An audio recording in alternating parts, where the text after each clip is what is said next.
de, por iniciar la reunión de este día. Entrando de lleno Entonces, en clase, ¿verdad? De lleno en la entrando ya de materia. lleno en materia, sí. Vamos a tocar un poco de lo que es lo que se conoce como A&P o Anatomía y Fisiología, una revisión bastante general. No vamos a entrar en mucho detalle porque el examen no entra tampoco en mucho detalle en lo específico, básicamente. Entonces, como información general, las preguntas del examen de Medical Assistant sobre la anatomía y fisiología requieren un entender básico lo que son partes del cuerpo humano y algunas funciones muy específicas para cada sistema. Vamos a tratar de proveer una guía en ese sentido para que eso sea el contenido de esta noche, algo que sea bien orientado. Entonces vamos a empezar hablando un poco sobre lo que son algunos términos anatómicos que tienen que ver con regiones y partes del cuerpo. Y ahí les pongo un dibujo a mano derecha, que es un esqueleto que se ve por acá. Y tiene en color más oscuro lo que es la parte central del cuerpo, que se ve como un color, como que fuera un color café. Entonces eso es lo que se conoce como eje, la región del eje del cuerpo, la región axial. Y es esta la que se divide en diferentes cavidades. Y las cavidades son aquellas que básicamente tienen el propósito de proteger órganos internos y también les permiten a lo largo de la vida de uno que es niño, va creciendo, adolescente, adulto, le va permitiendo que el órgano crezca igual que las demás partes del cuerpo. Los órganos crecen y se expanden también. Y de esta manera también logran llegar a una función plena. Así que estas cavidades, vamos a conocerlas. Las cavidades están frente, lo que sería la palabra ventral o anterior. Y también tenemos cavidades en la parte de atrás, o conocidas como dorsales o posteriores. Cada una de ellas se subdivide. Vamos a verlas. Vamos a ver esta que pongo acá. Es una vista, le podemos decir de perfil. El rostro va a ser de perfil, pero ya en hablando ya como anatomista podría ser una vista sagital. Entonces logramos ver en ese rectángulo rojo que yo le puse acá lo que son las cavidades dorsales o aquellas que están ubicadas en la parte posterior del cuerpo. Ahí tenemos la cavidad craneal, que es la parte superior, que es donde está el cerebro. Y como pueden ver, el cerebro está protegido por esta zona ósea, que es la parte superior de la cabeza, el cráneo. Entonces, protege el cerebro de trauma y tiene que ser, a pesar de ser tan fuerte, trauma severo, claro, lo fractura. Entonces puede muy bien haber una fractura del cráneo por un arma contundente o una perforación por otro tipo. Luego tenemos la cavidad vertebral, que es la parte más inferior de la zona de la cavidad dorsal, que es donde se encuentra lo que es la columna vertebral que protege a lo que es la médula. Entonces, la médula comienza justo a la altura de más o menos C1 y se desplaza todo hacia abajo, ocupando lo que es la cavidad espinal o vertebral. Luego en la cara anterior, que sería esta, le puse esta flechita. Traté de hacer las flechas pequeñas, pero aún así se ven grandes. Es la vista anterior. Entonces acá tenemos dos cuadros. Podremos decir que el cuadro superior y el rectángulo inferior. Entonces la parte superior acá es lo que es la cavidad torácica, que es donde se alojan órganos muy importantes para nosotros, para nuestra vida, como son el corazón, los pulmones, y también tiene grandes estructuras, como son grandes vasos. Ahí está la aorta, otros órganos de la parte digestiva. Tenemos el esófago, la tráquea también está ahí, bronquios principales, y el corazón en la parte media, que aparece en este dibujo, aparece el color verde. Luego en el rectángulo inferior tenemos otra zona muy importante, que es la cavidad abdominopélvica. Si ustedes ven, hay una diferencia de colores un poco bien evidente. La parte superior un poco más clara, que sería la cavidad abdominal, donde están los órganos importantes también. Está el estómago, el hígado, el vaso, los intestinos, el páncreas. Y la cavidad pélvica, que tiene que ver con la pelvis, el hueso que está acá, que es todo el entorno, toda la circunferencia, que también aloja algunos órganos reproductivos internos, pero también está ahí la vejiga urinaria y las partes terminales de lo que es el intestino grueso. Esa sería la cavidad pélvica y la cavidad abdominal. Si ustedes ven, las cavidades acá, pélvica y abdominales, casi son continuas porque se alojan en la parte inferior a la posición de un músculo que es bien importante, que es el diafragma, que separa la cavidad torácica y la cavidad abdominopélvica. Es un músculo de la respiración, pero tal vez también sirve como una separación de los dos compartimientos. Ahora, veamos un poquito de la anatomía de orientación. ¿Cómo se dividen? Vamos a ponernos un poquito en la cavidad abdominopélvica, que es lo que el manual de guía de estudio les exige. La cavidad abdominopélvica se divide en esta cuadrante, que sería como, cada cuadrante tiene un 25% del total de la cavidad abdominopélvica. Entonces, vamos a ver que ocupa algunos límites anatómicos. Por ejemplo, si trazáramos una línea media acá, y otra acá, tenemos acá el ombligo y lo trazamos de izquierda a derecha, se forma una como cruz, y cada cuadrante va a tener un nombre. Recordemos que el nombre está relacionado al lado de la vista, no es mi derecha, sino que es su derecha, la de la imagen. Por eso lo voy a poner acá, derecho e izquierdo, right and left. Entonces tenemos la parte superior, que se conoce como cuadrante superior derecho, el cuadrante inferior derecho, el cuadrante superior izquierdo y el cuadrante inferior izquierdo. Esto lo que nos da es una posición, como que ustedes estuvieran en una ciudad y le pasan una calle principal y una avenida principal, y les divide su ciudad en 4 regiones, 4 barrios. Acá les decimos cuadrantes, y nos ayuda bastante a ubicar algunos órganos o partes de ellos en cuanto cuando queremos describir, por ejemplo, ubicaciones, etcétera, de palpación de un tumor, una lesión, un hallazgo, podemos usar estos cuadrantes. Pero recuerden ustedes que los anatomistas siempre les gusta complicar un poco la existencia de los estudiantes y de los médicos, y se fueron para acá. Lo hicieron un poquito más grande y lo dividieron en segmentos. Entonces estos segmentos, si ustedes ven, son más. Allá eran 4 cuadrantes, aquí son 9 segmentos. Y para ello utilizan líneas, que una viene más o menos a la altura de la clavicular media, se deja ir todo hasta abajo.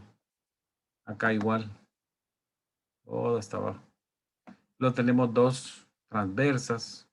Una es la que pasa nuevamente por un poquito por arriba de las espinas ilíacas acá, y otra un poquito por abajo del reborde costal.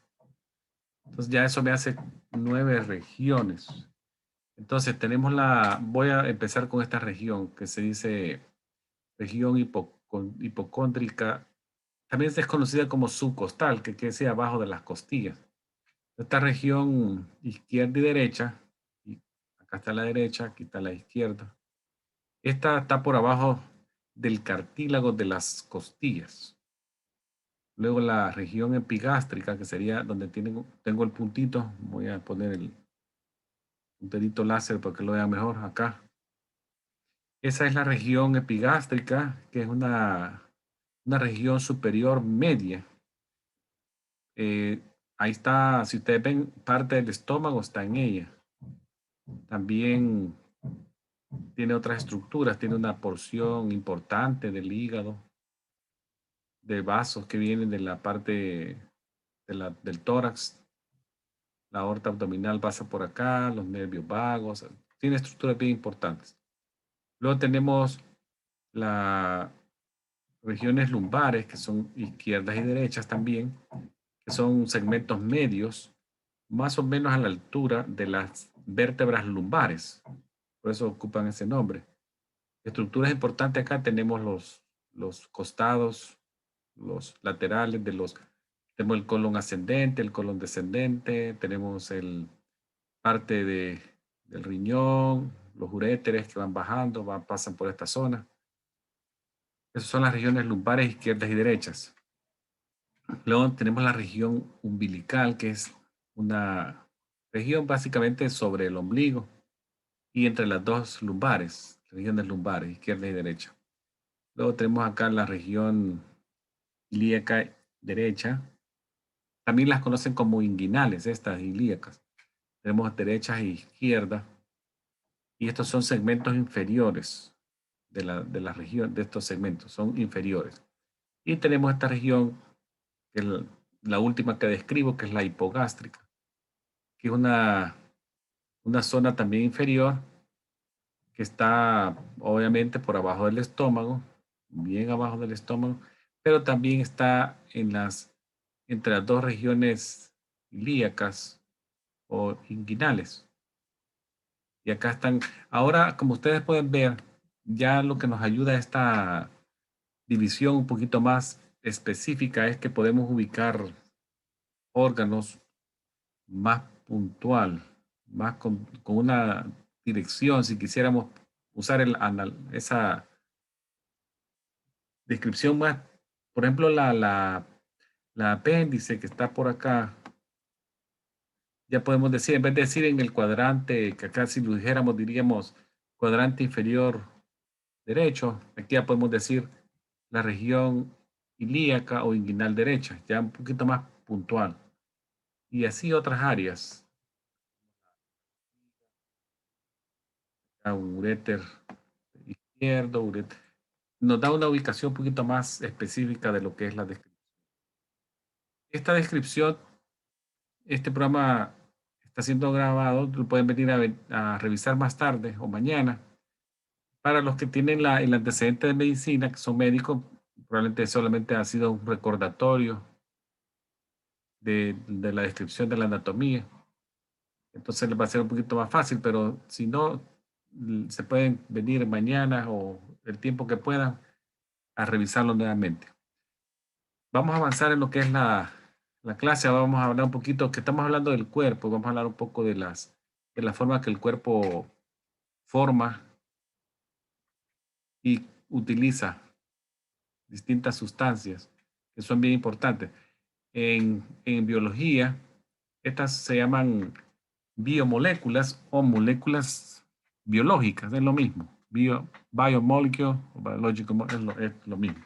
Es un término muy flexible que se usa para describir moléculas que están presentes en nuestro cuerpo o en algunos organismos que tienen este tipo también de moléculas, las cuales son muy esenciales para diferentes procesos biológicos que se llevan en los organismos, como tales como, por ejemplo, división de la célula, división celular, recuerden la meiosis, la mitosis, la formación de órganos, morfogénesis, o el desarrollo de un organismo de pequeño a grande. Entonces utiliza estas biomoléculas. Entonces estas biomoléculas, algunas son muy grandes y les mencionan como macromoléculas porque son grandes. Ahí tenemos a las proteínas, acá le voy a poner, tenemos las proteínas, tenemos los carbohidratos, que son moléculas grandes. Tenemos los lípidos o grasas y también tenemos otras que son grandes, los ácidos nucleicos. Otros son más pequeños, que pueden ser como metabolitos, metabolitos secundarios y otros. Entonces, estas biomoléculas son importantes para los órganos vivos como nosotros, los humanos, y muchas de ellas se producen en forma endógena, las producimos nosotros con sustancias primarias, pero también se pueden obtener de manera exógena, que vienen de otro sitio externo. Por ejemplo, cuando nos alimentamos, hay una forma también de manera exógena introducir algunas sustancias básicas. Entonces, ¿cómo estudiamos todo esto, que sabemos todo esto? Bueno, biología, bioquímica son clases que recibimos en las universidades o en los colegios, donde se habla mucho de esto, la biología celular, las estudia en más detalle. Yo no voy a entrar en mucho detalle porque solo eso es una clase bien extensa, cada una de ellas, hablar de la proteína, de los nucleos, pero es ahí donde se estudian de manera más específicas.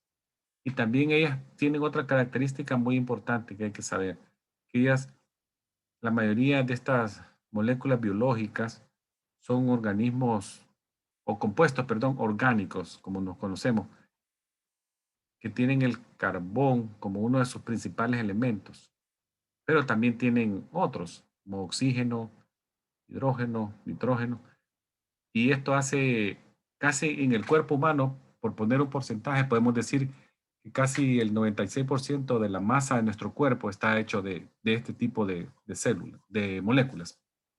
Así que de ahí viene la importancia de mencionarlas esta noche. Y acá están algunos ejemplos. Por ejemplo, estos carbohidratos pueden ser, ahí dice monómer, pero también pueden ser polymers. Pueden ser bien simples, pero también pueden ser bien complejos, algunos. Y las funciones, si ustedes ven, en algunos casos son similares, pero no siempre.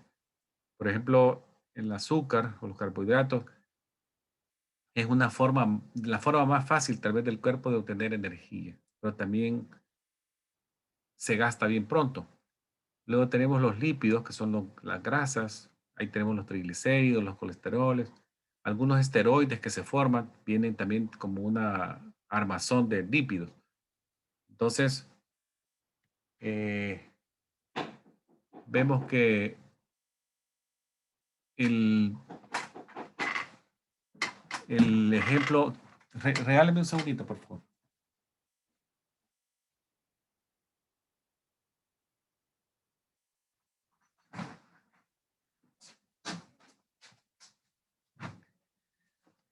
Bueno, ya disculpen que me tuve que levantar un momentito.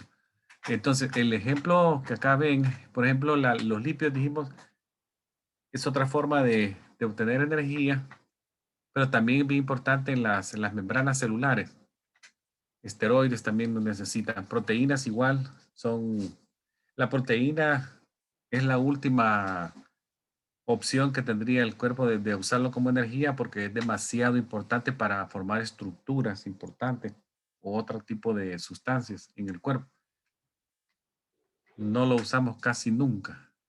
Luego los ácidos nucleicos están presentes, pero esto lo hacen como en la forma del ADN, el RNA, utiliza este tipo de ácidos nucleicos. O sea, aquí les menciono un poco de lo que es la bioquímica, así bien general, como parte del camino que llevamos para la clase de esta noche. Ahora, veamos un poquito las características de los organismos vivientes, como nosotros. Podemos decir que nuestra estructura es celular, la composición. Y estas células que tenemos en nuestro cuerpo son básicamente las unidades de vida básicas para nosotros. Y son tan importantes que cada una de ellas acarrea una función de vida extremadamente compleja. Unidas se vuelven más especializadas. Entonces, todos los organismos, incluyéndonos nosotros, la mayoría, estamos compuestos de estas células, millones de ellas. Entonces, una es bien compleja, no digamos unir millones de ellas para hacer un trabajo como que es en el cuerpo humano.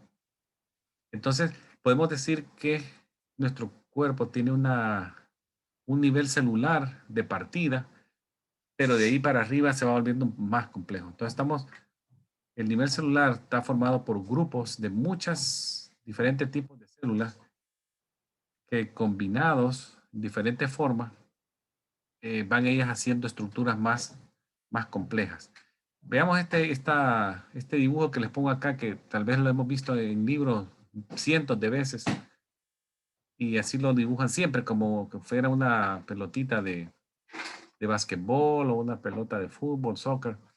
Pero la célula tiene muchas formas de existir. Esta es un poco la forma genérica, más bien para estudio y entenderla, cómo está formada.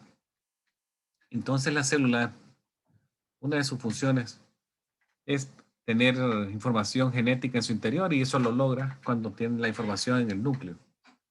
Pero también logra desenvolverse haciendo uso de muchas estructuras en su interior, que se conocen como organelos, y cada uno de ellos tiene funciones bien diferentes, pero juntos hacen que la célula funcione de una manera bien especial. Veamos algunas de las estructuras que aquí podemos ver. Por ejemplo, acá les voy a mencionar por ejemplo, la membrana celular, que es lo que rodea, como que fuera un círculo alrededor, que forma una membrana bien delgada, pero está formada por dos capas, como se llama bilayer,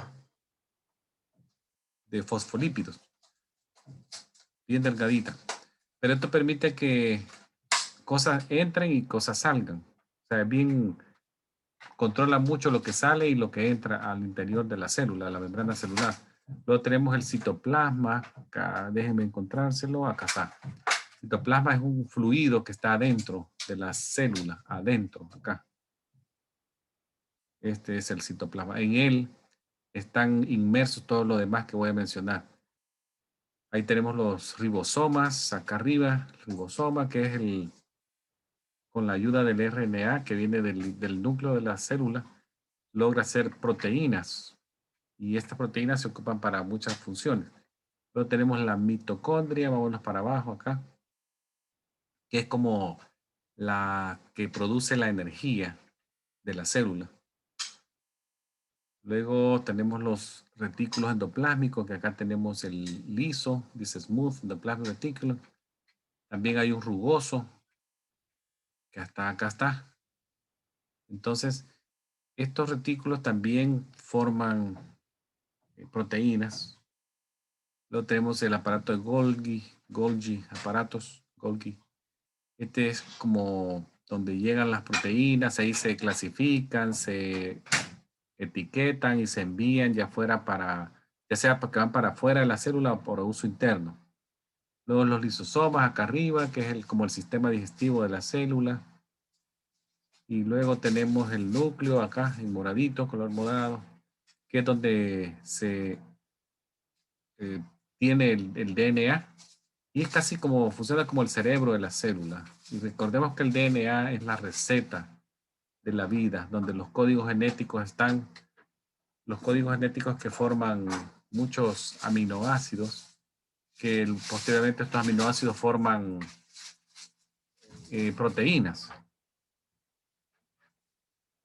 Ahora vamos acá les puse este dibujo para hacer el comentario de que las células todas casi todas tienen un inicio en común, que son las células madre o stem cells. Pero de esta célula madre se van modificando, se van especializando y saliendo otro tipo de células. Por ejemplo, las células que aparecen luego en la sangre vienen de una línea que venía inicialmente, originalmente de la célula madre, que luego se diferencia y se especializa en diferentes nombres y funciones.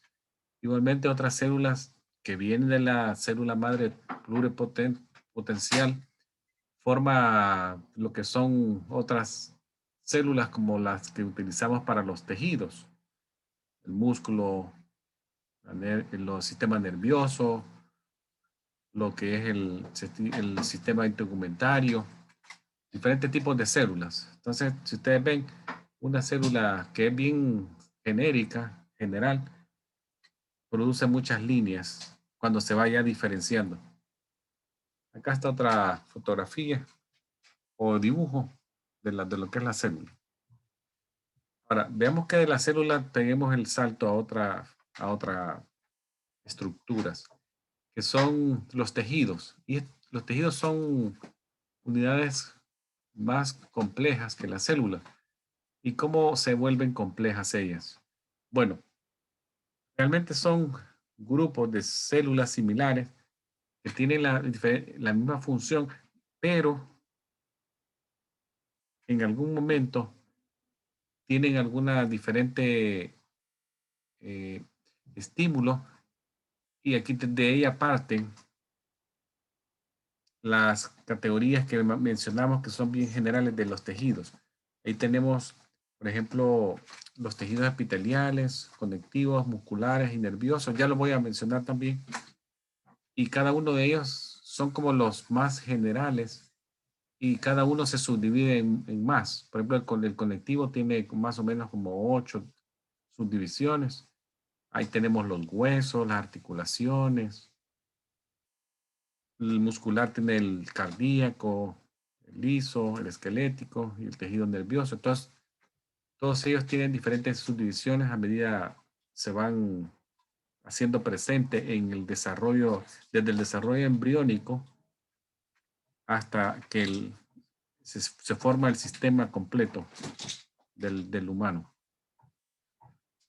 Luego tenemos los órganos que son más unidades más complejas que los tejidos y son diferentes tipos de tejidos que están organizados de diferentes formas, pero unidos pueden realizar funciones muy especializadas. Entonces acá, por ejemplo, para darle un nombre podemos tener el corazón, los pulmones, el cerebro, el hígado, que son órganos, pero si uno los disecta, hace una disección de ellos, va a ver que va a encontrar diferentes tejidos en ellos. Va a haber un tejido epitelial, va a haber tejido conectivo, nervioso. Entonces, ya poniendo todo esto más en más complejo, llegamos a lo que son los sistemas. Que los sistemas probablemente son los más complejos de las unidades que componen al ser humano. Estos sistemas son organizaciones de diferente tipo de órganos, diferente clase de órganos, que puestos juntos hacen funciones bien complejas que básicamente nos dan la capacidad de vivir como nosotros conocemos a la persona humana. Entonces tenemos 11 órganos, los sistemas de órganos, 11 sistemas de órganos. Y esto, como dije, trabajan juntos. O sea, no podemos separar uno del otro porque se siente la ausencia de uno. Y eso lo podemos ver, por ejemplo, para darles un ejemplo, alguien tiene una insuficiencia de un tipo de una hormona, una insuficiencia endócrina, que la tiroides no está funcionando bien o la área no está funcionando. Siente en el cuerpo la ausencia de ese sistema.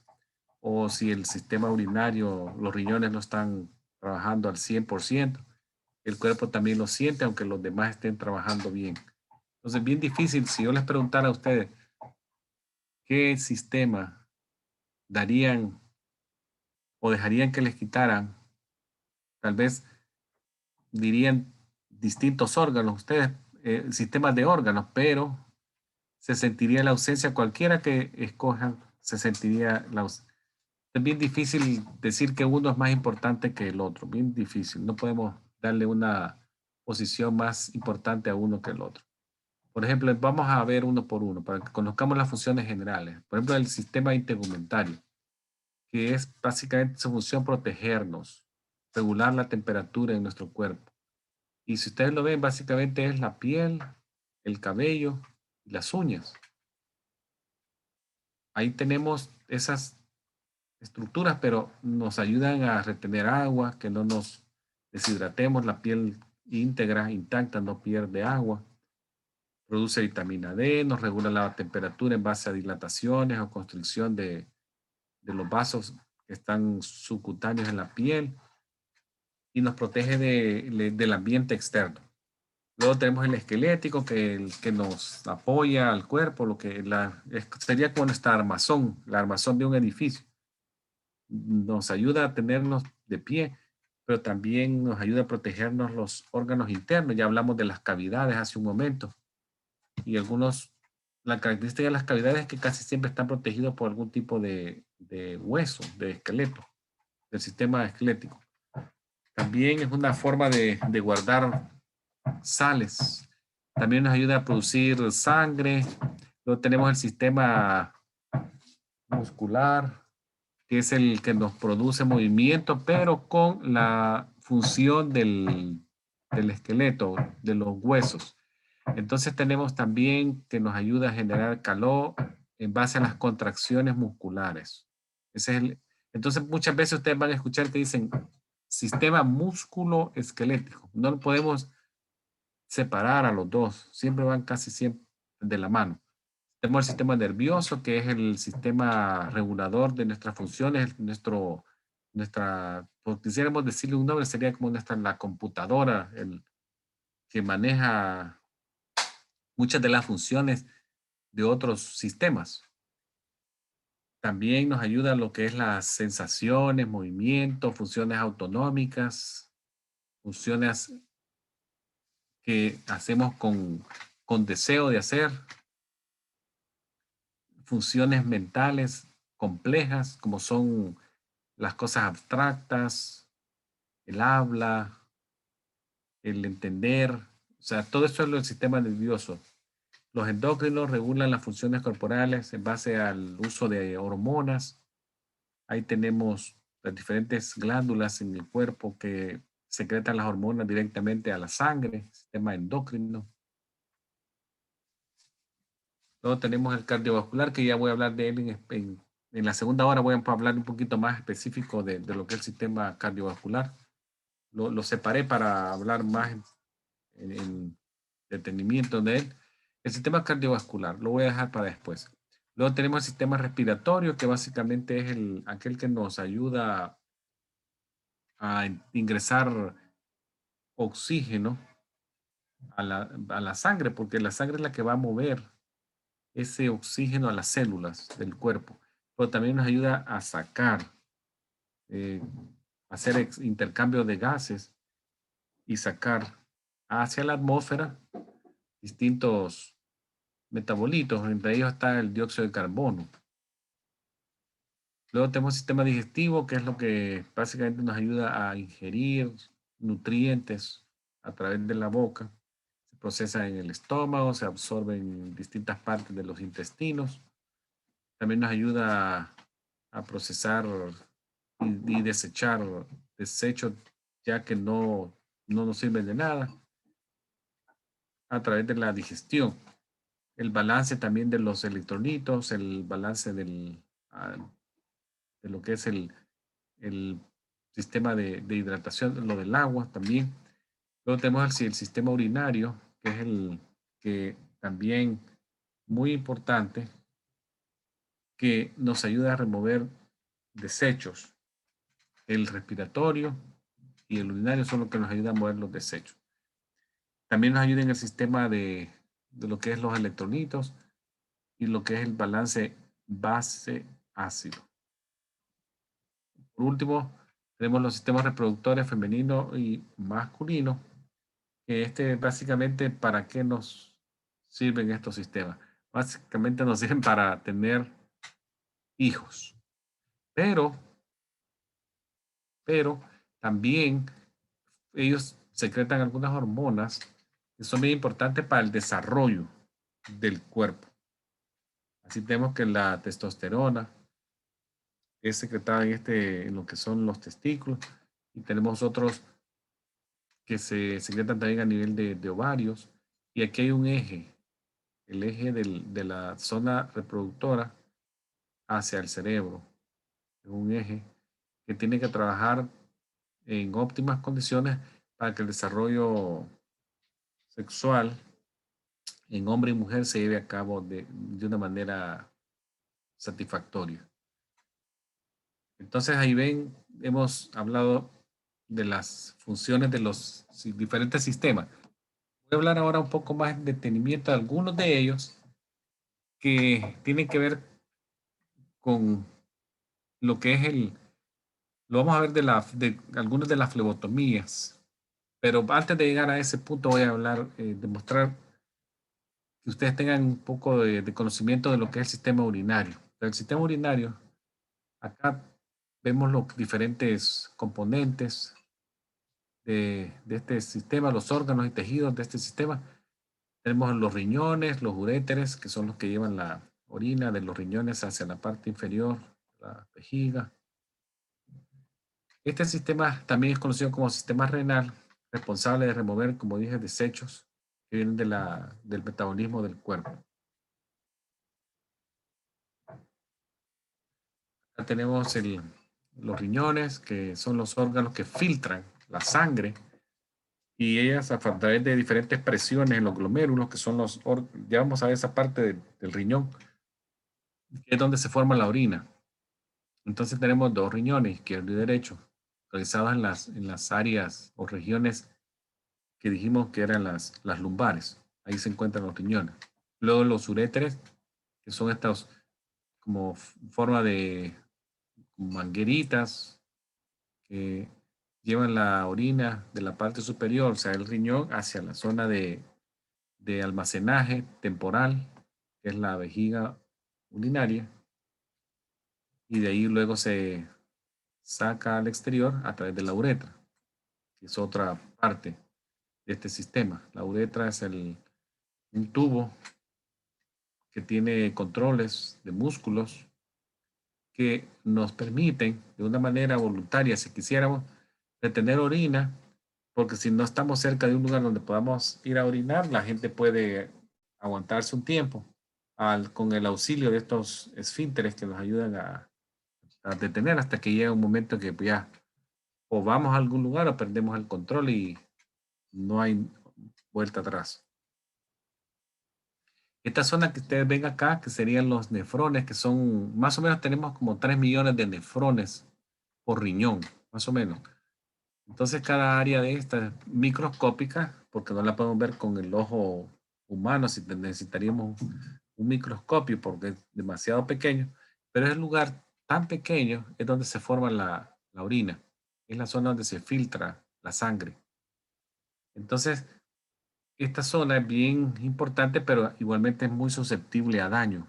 Más cuando hay alguna insuficiencia renal, lo que se echa a perder de funcionar bien son las zonas donde están los nefrones. Y el riñón ya no empieza a funcionar o a filtrar de manera apropiada. También no podemos olvidar que el riñón produce otra hormona que es bien importante, tal vez ya la han escuchado, la eritropoyetina. Y esta hormona es la encargada de estimular a la médula en el hueso, la roja, médula roja, para que produzca células de la sangre, la eritropoyetina. Cuando a una persona tiene una insuficiencia renal, también no produce eritropoyetina y por ende se vuelve anémica por la deficiencia de eritropoyetina. Actualmente ya hay eritropoyetina exógena, o sea, la pueden inyectar y de esa manera suplirle a la persona la deficiencia de la eritropoyetina endógena, la que se está formando en el riñón. Entonces, eso también lo, lo echa a perder la enfermedad de los riñones. Acá podemos tener fallas agudas y fallas crónicas. Las fallas agudas son pérdidas súbitas de la función del riñón, muchas causas. No voy a entrar en detalle de las causas, pero los tratamientos también son tratar de controlar la ingesta de líquido. Muchas personas podrían ser que superen la insuficiencia renal aguda y logren de alguna manera salir y revertir la condición y volver a la normalidad. Se puede caso contrario con los casos son crónicos, en donde la condición del riñón de deterioro es más lenta, pero muchas veces irreversible. Entonces, esta foto que yo les puse acá es una persona que probablemente tenga que ir a hemodiálisis cada semana, 1, 2 veces por semana y estar pegado a estas máquinas por 4 horas, 3 horas, una bien traumatizante para la persona, bien esclavizante, hasta que probablemente logre conseguir un trasplante de riñón. Entonces, pero sería algo que se da bastante, pero la lista de espera es grandísima. Otro sistema que vamos a hablar porque tiene que ver con la flebotomía, pues, obviamente cuando la aguja penetra la piel y era una parte del sistema integumentario que dijimos, cabello, uñas y piel. Entonces, acá les muestro algunas zonas de la piel que están en este rectángulo acá, lo que es la zona de la epidermis, la dermis y la zona de la hipodermis.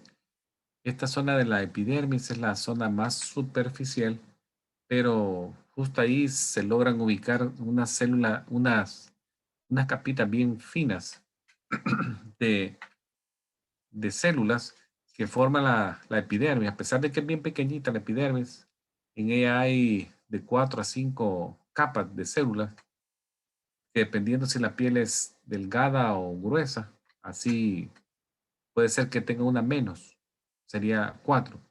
Caso contrario, 5. Entonces la epidermis, como ustedes ven, acá no tiene ninguna contenido de que le llegue sangre directamente, entonces no va a sangrar. Si ustedes hicieran un corte bien finito sobre la piel, verían el corte sobre la piel, pero no sangra. Entonces están en la epidermis. Si ya sea un poquito más profundo, ya entran a la dermis, entonces ahí sí hay sangre, ya debería salir una gotita de sangre, pero entonces si ven sangre, quiere decir que ya llegaron a la dermis. Es ahí donde están vasos sanguíneos con otro tipo de vasos, como lo son los linfáticos. Ahí bien importante también porque en esta zona vamos a encontrar los folículos de los cabellos, las glándulas del sudor, de las glándulas grasas y algunas terminales nerviosas que son las que nos dan toda la sensación en la piel, de palpación, vibraciones, todo eso, dolor, calor. Y luego tenemos la hipodermis, que es una zona más profunda de la piel, donde está, también se le conoce como capa subcutánea, donde está el tejido adiposo, que acá se ve en este dibujo de color amarillo, acá. Entonces, es bien importante conocer algunos nombres. Por ejemplo, acá les puse unos dibujos de diferentes lesiones de la piel y tienen diferentes nombres, dependiendo de las características, el tamaño, si son por ejemplo, elevaciones pequeñas de menos de 0.1 centímetros. Usted puede ir viendo acá las descripciones de cada uno de ellos y así son los nombres. Ya pápula, así un poco más grande, 0.5 a 1, ya se llama nódulo y así tumor más grande de 1 centímetro. Y así van viendo la vesícula, que son como ampollitas pequeñas que contienen líquido claro, se llaman vesículas. Si son más grandes, se llaman bulas. Si tiene pus en su interior, pústulas. Ahí van viendo. Fisuras, úlceras, escaras. Son algunos de los nombres de las lesiones más comunes de la piel.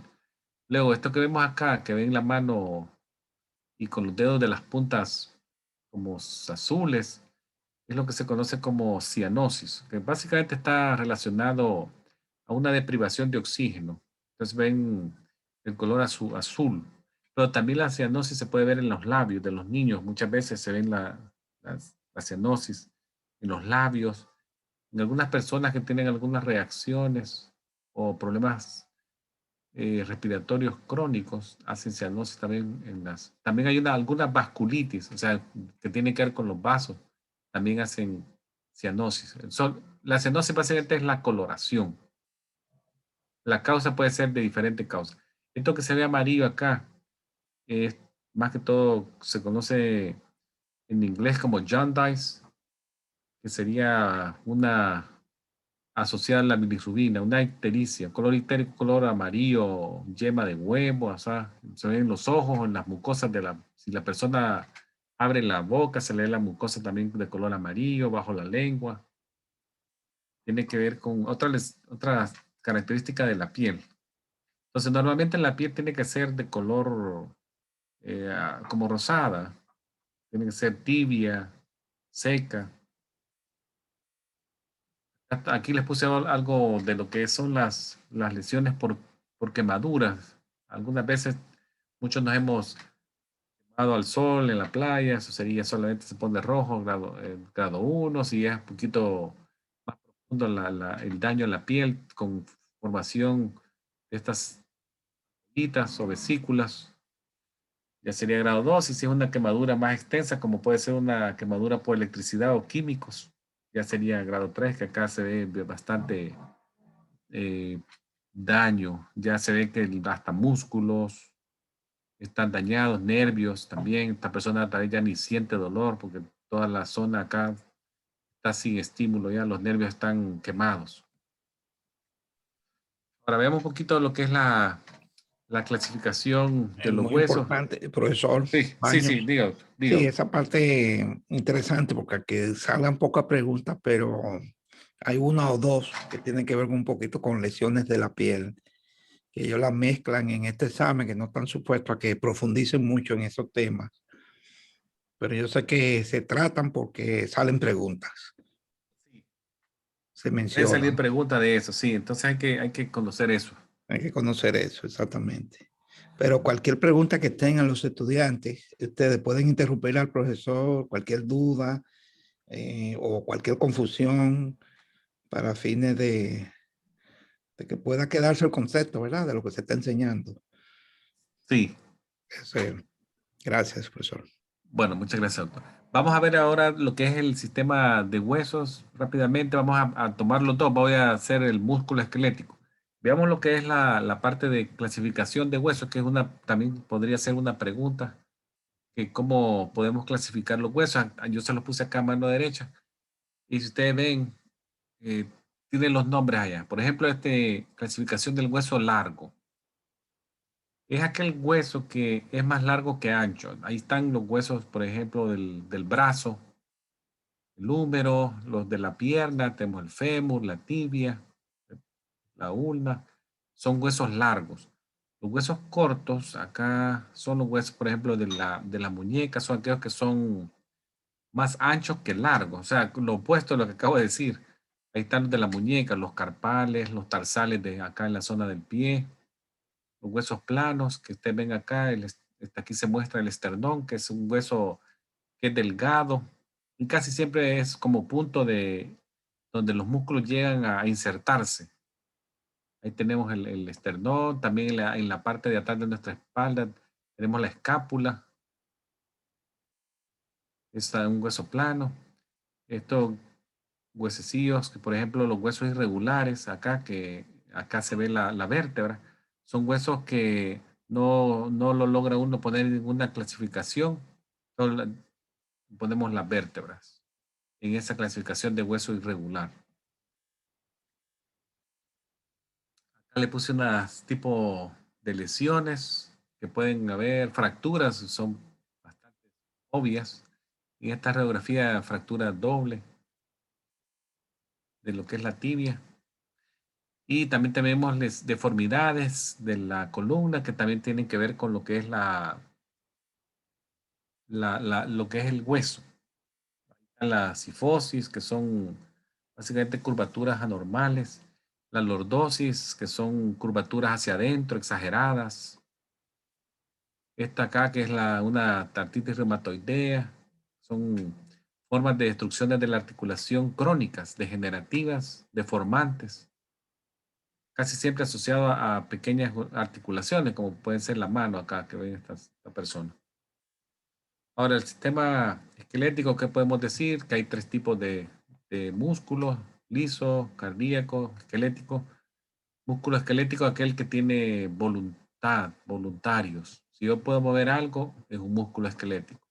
Pero también hay músculos involuntarios, como son los lisos, que muchas, por ejemplo, vasos, sean venas o arterias, tienen músculos lisos, y muchos de lo que es sistema digestivo tiene musculatura lisa. El cardíaco, básicamente, su nombre lo dice, solamente en el corazón lo vamos a encontrar. Ahora veamos algunos movimientos que también podrían ser que nos pregunten o les pregunten. Tiene que ver con la acción de las articulaciones.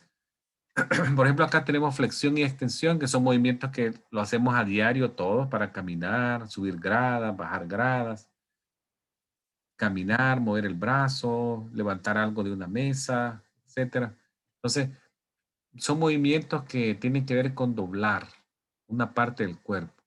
Si el ángulo disminuye, se le conoce como flexión. Si ustedes ven acá, el ángulo disminuye, es una flexión por ejemplo, en este caso sería una flexión de la rodilla. Si el ángulo aumenta, que es lo opuesto, ya sería una extensión. Y esto puede pasar en cualquier área del cuerpo. Donde hay una articulación puede haber una flexión o una extensión. Acá también se ve de lo que es el cuello y la cadera. Haciendo lo mismo, disminución, aumento de ángulos, extensión o flexión.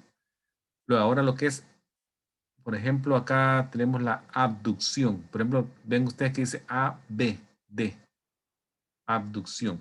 Entonces, la abducción es el movimiento de una parte del cuerpo alejándose de la línea media. Por ejemplo, si ustedes están haciendo un ejercicio y saltando y mueven el brazo pegado al cuerpo hacia arriba, eso sería una abducción, una ABD. Lo están alejando de la línea media. Cuando lo regresan hacia el cuerpo, lo opuesto es una abducción. Mover el cuerpo hacia la línea media. Esos dos movimientos que pueden tender a confundirse, lo tienen que entender bien. ¿Qué significa uno del otro? Este que está acá, circunducción, sería un movimiento como en círculo. Luego tenemos los movimientos de rotación, que es sobre su mismo eje, acá. Rotación. También hay rotaciones mediales y laterales, que pueden ser musculatura de la cadera, de la pierna, como cuando personas que por ejemplo juegan basquetbol, fútbol, soccer, utilizan mucho esos movimientos de rotaciones mediales y rotaciones laterales de la cadera. Acá tengo otro de la mano que lo hacemos bien seguido durante el día, tal vez ni sabemos que estamos, pero se hace supinación y pronación de la mano todos los días. Por ejemplo, la pronación es como voltear la mano hacia abajo. Ustedes ven acá, esa voltearla hacia abajo, pronación. Y lo opuesto, voltear la palma hacia arriba, sería supinación. Lo inverso. Luego en el tobillo, ven acá por ejemplo, alguien que cuando caminamos y no tenemos estas funciones bien de dorsiflexión o flexión plantar, es también son tan asociados a lesiones nerviosas que tienen que ver con la musculatura de lo que es la pierna acá. Entonces, eso sería la dorsiflexión o la flexión plantar. La dorsiflexión acá sería como poner el dedo gordo hacia arriba. Si ustedes ven acá, el dedo gordo está apuntando hacia arriba. Esa es la dorsiflexión. Y la flexión plantar es lo opuesto, mover el dedo gordo del pie hacia abajo. Ustedes lo ven, si tienen que alcanzar algo en una parte alta de su casa, usted tiene que hacer flexión plantar porque se está haciendo más alto. Pero personas que caminan en los calcáneos, tiene que hacer dorsiflexión. Luego acá están los movimientos de retracción y protracción, que son también, por ejemplo, la retracción, mover hacia la parte de atrás. Protracción sería moverlo hacia la parte de adelante. Esto es lo que es se ve mucho acá cuando alguien está masticando alimento con la boca cerrada. La mandíbula tiene protracción y retracción de manera alterna. Algunas enfermedades que les puedo mencionar ya para ir terminando esta primera hora. Hay fibromialgia, distrofias musculares, miastenias graves, que son algunas, pueden ser algo sencillas, pero también son algunas muy, muy debilitantes. Es crónica degenerativa, autoinmune. Fibromialgia también es muy frecuente escucharla. El sistema nervioso, podemos decir que, bueno, la unidad básica del sistema nervioso es la neurona y tiene diferentes partes. Las enfermedades que pueden ser, que las hemos escuchado con mucha bueno, últimamente se está hablando mucho de la enfermedad, por ejemplo, de la enfermedad de Alzheimer, que es una enfermedad también progresiva, degenerativa del cerebro. El cerebro se hace bien pequeñito. Podemos comparar izquierdo con derecho en esa persona. Acá tenemos a este señor, lo puse yo ahí para que es bien obvio. Aquí es una enfermedad, una parálisis de Bell que se llama. Es una debilidad de los músculos faciales, pero es usualmente temporal. Esto se logra revertir con tratamiento y la persona puede volver a su rostro normal en un par de semanas a un mes, 2 semanas, 4 semanas. Esta sería lo que es la enfermedad de Lou Gehrig o amyotrófica lateral esclerosis. ¿Se acuerdan aquel reto de echarse agua en la cabeza, que andaban del cubo? La gente se echaba el cubo en la cabeza, el agua, y que eso hacía donación de dinero. Son esta amyotrófica lateral esclerosis, que es una degeneración de la neurona del cerebro y la columna vertebral. Luego tenemos las convulsiones, que pueden ser en adultos y niños. Acá les puse esta foto de esta niña convulsionando, que es básicamente una disrupción de la actividad eléctrica del cerebro. Y la ciática, que probablemente a todo el mundo nos ha dado una ciática en algún momento, que es básicamente la inflamación de nervio, pero con un dolor espantoso hacia la pierna, ya sea al lado izquierdo o derecho. Esto también es tratable. Si es un proceso inflamatorio puede ceder, pero caso contrario podría ser una cirugía casi segura que el neurocirujano va a hacer a futuro, dependiendo de lo severo que sea. Entonces acá termino toda la primera hora y les dejo alguna información sobre los cursos que se están dando